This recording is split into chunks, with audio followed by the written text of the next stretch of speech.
Take two.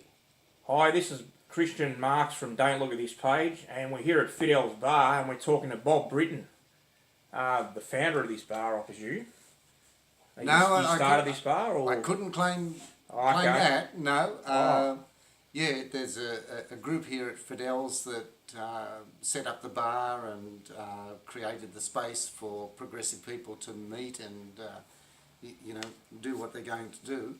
But originally, this club was a workers' club.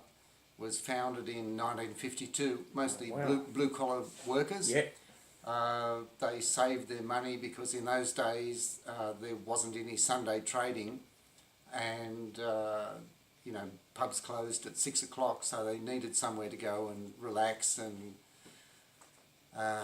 debrief and socialise, and so they built this club. There used to be a lot of these sorts of clubs sprinkled around the suburbs of working class areas in Australia, but this is one of the few that has remained. Oh, that's amazing. And so how long have you been a member? You've been involved in this club? Or personally, only about 6-7 years. Oh, okay. As I say, it was founded in 1952. Yeah. A lot of the members of the committee are progressively minded. Yes. And a few years ago, or a couple of years ago, when Fidel turned 90, they had the inspiration to create this bar and name it after Fidel Castro, because all of us are inspired by his life's work. I think most people are, and so we thought this would be a fitting tribute. Can you say a little bit about Fidel? Yeah, it seems strange that people in Australia would have such a fixation on Fidel, but he, as I say, is an inspiration to us because he committed his whole life to the cause of socialism, and the progressive people on the committee here were very committed to socialism, peace and equality, and really with nothing built up an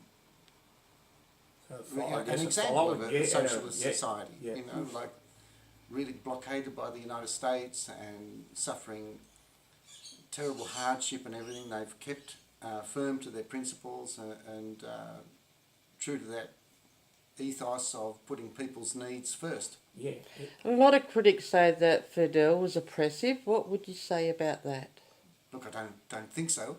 Yeah. I haven't spent a long time in Cuba, but everything I've found out says to me that it's a grassroots democracy. It might not have multiple parties. It might not have the trappings of a sort of faux democracy that places like Australia have, but there's the real involvement of people in running their own affairs, and you can tell that, well, put it this way, if they didn't have the support of the people, they just wouldn't be there. If they were suffering that sort of hardship and they were oppressed, they would rise up and get rid of the government that Fidel established, like they did the government of Batista.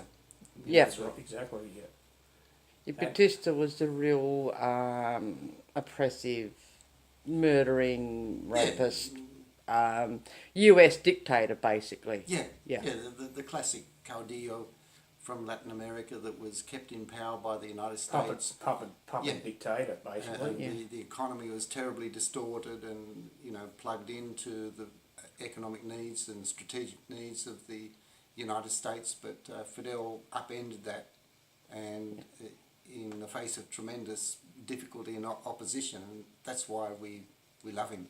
And it's amazing too, isn't it? I mean, they've got 99% literacy, I believe. Yeah. Universal healthcare. Even Americans are coming over to Cuba, for very cheap healthcare. And I believe they've got no homelessness there at all. No.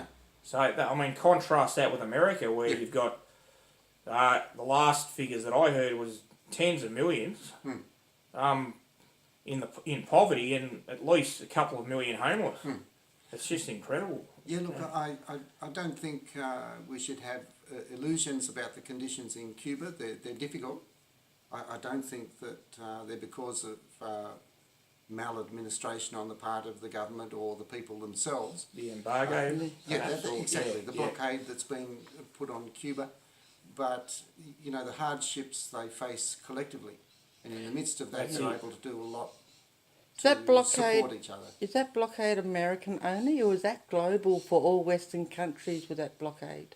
Well, how it operates is that anybody who wants to do business with the United States, and that's a lot of people because it's a big economy, very influential country, sort of bullying, domineering sort of country. If they want to have relations and trade with the United States, they have to blockade Cuba as well. And that includes Australia. It's a form of coercion, isn't it, basically? Yeah. Yeah. And, you know, its consequences are really dire because you mentioned healthcare. The Cubans do a hell of a lot to provide for their own people, but, you know, over the years, because of the blockade, they haven't had access to certain medicines and certain supplies.